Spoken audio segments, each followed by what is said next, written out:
नमस्कार साथियों। आजकल जो आप देख रहे होंगे, जिधर देखो उधर ढोंग पाखंड ज़्यादा हो रहा है, अंधविश्वास बहुत फैल रहा है। अभी हाल फिलहाल एक हाथरस से न्यूज आई है जहां पर अंधविश्वास के चलते एक 11 साल के बच्चे की निर्मम हत्या कर दी जाती है। दरअसल उसका गला रेत करके हत्या कर देते हैं, वो भी तंत्र मंत्र के चलते, अंधविश्वास के चलते।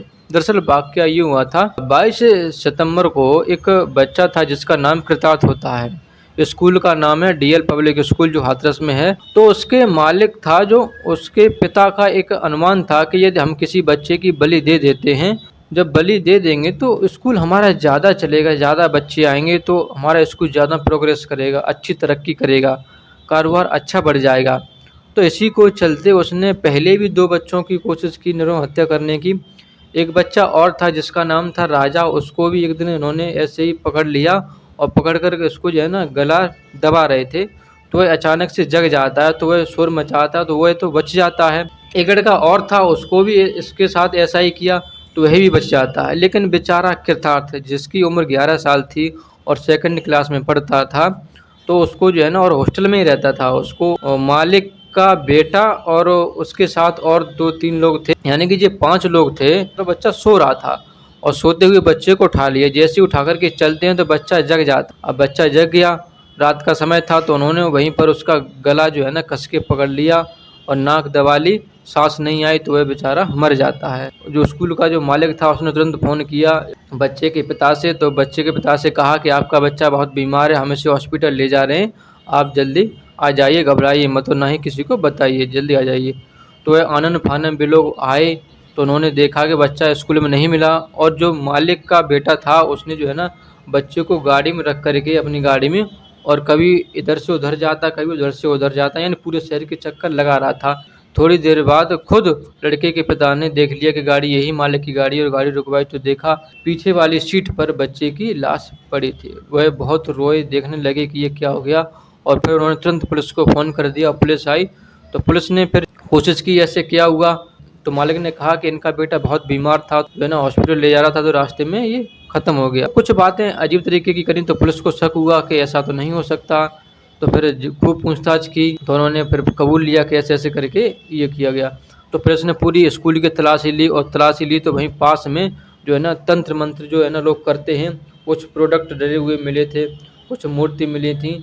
तो बस पुलिस समझ गई कि इन्होंने तंत्र मंत्र के चलते बच्चे की हत्या की है, ढोंग पाखंड किया है इन्होंने।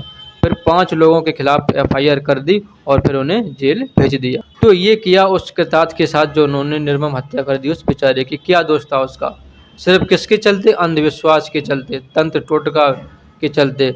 मालिक का जो पिताजी था वही जो है ना एक तांत्रिक था, तंत्र मंत्र में ज़्यादा विश्वास रखता था, तो उसी के चलते ये सारा खेल रचा गया और उस बेचारे की जान चली गई।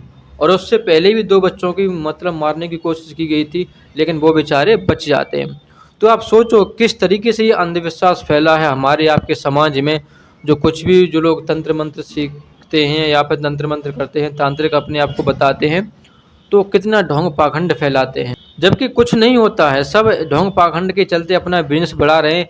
लेकिन आम जनता है, जो गरीब गुनी लोग हैं, जो कुछ नहीं समझते हैं, पढ़े लिखे नहीं हैं, वो इनके जाल में फंस जाते हैं और अपना सारा धन बर्बाद कर लेते हैं, और कुछ अंत में फ़ायदा नहीं होता है। अंत में फ़ायदा डॉक्टर के पास जाकर के ही होता है, यदि आपके अंदर कोई कमी है तो। लेकिन ये जो समाज में हमारे फैला हुआ है ढोंग पाखंड, तंत्र मंत्र टोटका अंधविश्वास, ये कैसे निकलेगा? ये निकलेगा आप लोग जब जागृत होगे, समाज में फैलाओगे कि ऐसा कुछ नहीं हो। ये एक केस नहीं है, ऐसे केस हमने बहुत से सुने हैं। ये तो अभी हाल फिलहाल की न्यूज़ है जो आपको हर सोशल साइट पे मिल जाएगी, न्यूज़ पे मिल जाएगी।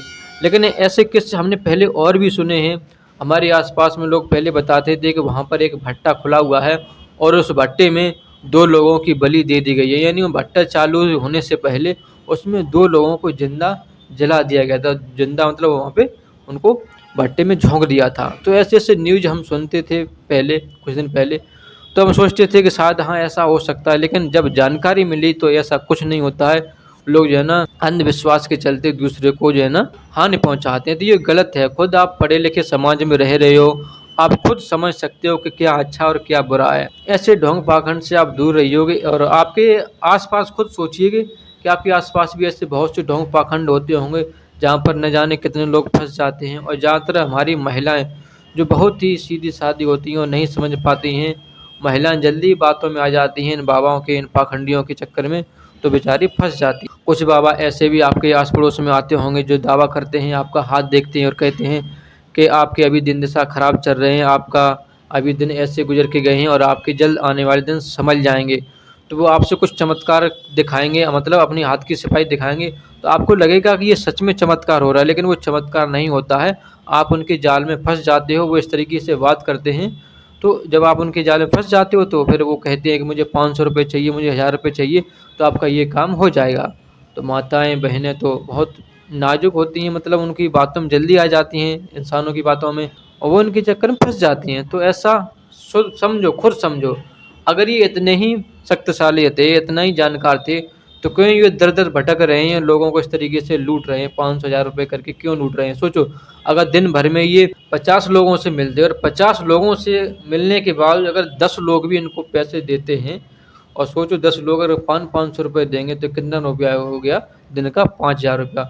तो ऐसे इनका धंधा चलता है, ऐसे इनका पाखंड फैल रहा है। और आम लोग जो दिन का 300-400 रुपये कमाते हैं, सोचो पूरे दिन की कमाई चली जाती है, और दिन में आप कितना मेहनत करते हैं, कितना पसीना बहाते हैं, तब जा कर के आप पैसा पैदा करते हैं, और आप वो चंद 5 से 6 मिनट में वो पैसा आप गवा देते हैं। तो समझो, आप समझदार हैं और समझदारी से काम करें। ऐसे ढोंगी पाखंडी आपके गली मोहल्ले में आते रहते होंगे और आपसे खूब, मतलब बड़ी बड़ी प्यारी बातें करते हैं, लेकिन आपको इनकी बातों में नहीं आना है। आप किसी तांत्रिक के पास जाते हो, वो आपको बहुत तरीके की बातें बताता है, वो आपको ये कहता है कि आप ये कर लो, आप वो कर लो, तो आपका जीवन संभल जाएगा। आप जो है ना, और सबसे बड़ी गलती यही है कि आम लोग भी खुद जो परेशान रहते हैं, और परेशान इंसान खुद अपनी गलती से रहता है और दूसरों को उपदेश देता है।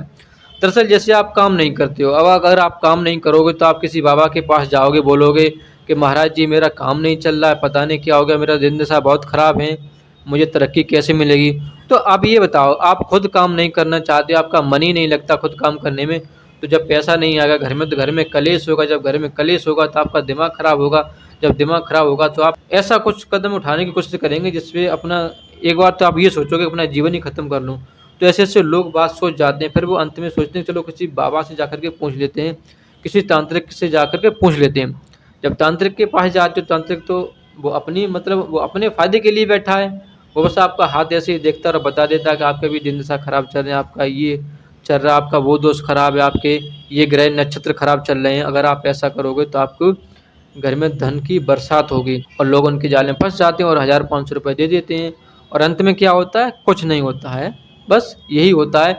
बाद में आप दोबारा फिर जाते हो उन बाबाओं के पास, उन तांत्रिक के पास, कहते हो कि मेरा ये नहीं हुआ, तो बाबा तो बस पूछेंगे कि आपने काम किया, तो आप वही जवाब दोगे। जब आपका मन ही नहीं लगता किसी काम में करने में, तो आप कैसे प्रोग्रेस कर जाओगे? नहीं कर पाओगे। बहुत से लोग हमने ऐसा देखा है, आप जो चौराहे पे जाओगे या फिर कहीं जाओगे, तो अब जो लोग नौकरी की तलाश ढूंढ रहे हैं, जो लोग नौकरी चाहते हैं कि मुझे नौकरी अच्छी मिल जाए, या उन्हें रोज़गार नहीं मिल रहा है, तो वो लोग क्या करते हैं? बाबाओं के पास जाते हैं, तांत्रिकों के पास जाते हैं, तो बाबा उनको नींबू मिर्ची देते हैं और कहते हैं कि आप इसको काट करके चौराहे पर किसी भी रास्ते पर डाल देना, तो आपको जल्द नौकरी मिल। अगर ऐसे नौकरी मिल जाती तो आज का जितना युवा है, जितना बेरोजगार है, वो शायद आज इस हालत में नहीं होता जो इस हालत में आजकल है, क्योंकि नौकरी पढ़े लिखे हुए लोगों को ही मिलेगी। आज के समाज में स्टूडेंट इतना पढ़ लिख जाते हैं, बहुत पढ़ जाते हैं, फिर भी उनको अच्छी नौकरी नहीं मिल पा रही है। तो सोचो, आप ये जो ढोंग पाखंड टोना टोटका कर रहे हो, कि आपको इससे नौकरी मिल जाएगी? असंभव है। आजकल बहुत से ऐसे आप न्यूज़ पे देखते होंगे जो बताते हैं कि आपका, अगर हम मतलब राशियां बताते हैं देख करके, आप इस राशि से आते हैं, या आपका ये नाम है, आपकी ये राशि है, तो आपके ये दिन दशा चल रहे हैं, आपका ये मतलब नक्षत्र खराब है। तो ऐसा कुछ नहीं होता मेरे भाइयों, कुछ नहीं होता। थोड़ा समझो और अपने आप को थोड़ा रिलैक्स करो, और आंखें बंद करो, सोचो क्या अच्छा और क्या बुरा है, तो आपको खुद समझ में आ जाएगा कि ये अच्छा और एक ये बुरा है। तो आप ऐसा कदम कभी भी नहीं उठाएंगे। तो अभी जो हाथरस में केस हुआ, ऐसे न जाने कितने केस डेली होते हैं, जो लोग गांव देहात में अनजान लोग हैं जो नहीं समझते हैं, और वो लोग इनके जाल में फंस जाते हैं। हम जल्द आपको एक अंधविश्वास के रूप में एक ऐसी वीडियो लेकर के आएंगे जल्द ही, जिसमें आपको बताएंगे, पूरी डिटेल में बताएंगे कि कैसे कैसे लोग जो है ना इनके जालों में फंसते जा रहे हैं और अपने आप को कंगाल करते चले जा रहे हैं। लोग गरीब से गरीब होते चले जा रहे हैं, और जो अपना धंधा मतलब चला रहा है मार्केट में, उसका धंधा फल फूल रहा है और बहुत अच्छी पैसा पैदा कर रहा है, और जिनके यहाँ लोग जाते हैं, माथा टेकते हैं, प्रणाम करते हैं, वो दिन पे दिन गरीब होते चले जा रहे हैं। 2 वक़्त का खाना उनके यहाँ नहीं पहुँच रहा है, लेकिन फिर भी लोग नहीं मान रहे हैं। नारायण शाकाहारी जी भी यही कहते हैं कि इन ढोंग पाखंडियों से दूर रहो। अगर आप इन ढोंग पाखंडियों से दूर नहीं रहोगे तो आपका सारा जीवन बर्बाद हो जाएगा। आपका जितना पैसा जितना कमाओगे आप इन्हीं लोगों को देते रहोगे और आप हमेशा दुखी ही रहोगे, कभी सुख नहीं प्राप्त कर सकते हो। अगर आपको सुखी रहना है तो ढोंगी पाखंडियों के चक्कर में ना आएँ, अपना एक जीवन अलग बनाएँ, अपना एक रास्ता अलग चुनें, उस रास्ते पर चलें और देखें कि आपको क्या अच्छा लग रहा है, क्या बुरा लग रहा है। अगर आपको अच्छा लग रहा है तो आप अच्छा करें, अगर आपको बुरा लग रहा है तो उसकी तरफ ना जाएँ। तो ये है जीवन का सही उद्देश्य और आप अच्छे लोगों के विचार सुनें, अच्छे लोगों की किताबें पढ़ें, अच्छे लोगों की ज्ञान की बातें सुनें तो आपको एक नई दिशा ज़रूर मिलेगी। धन्यवाद।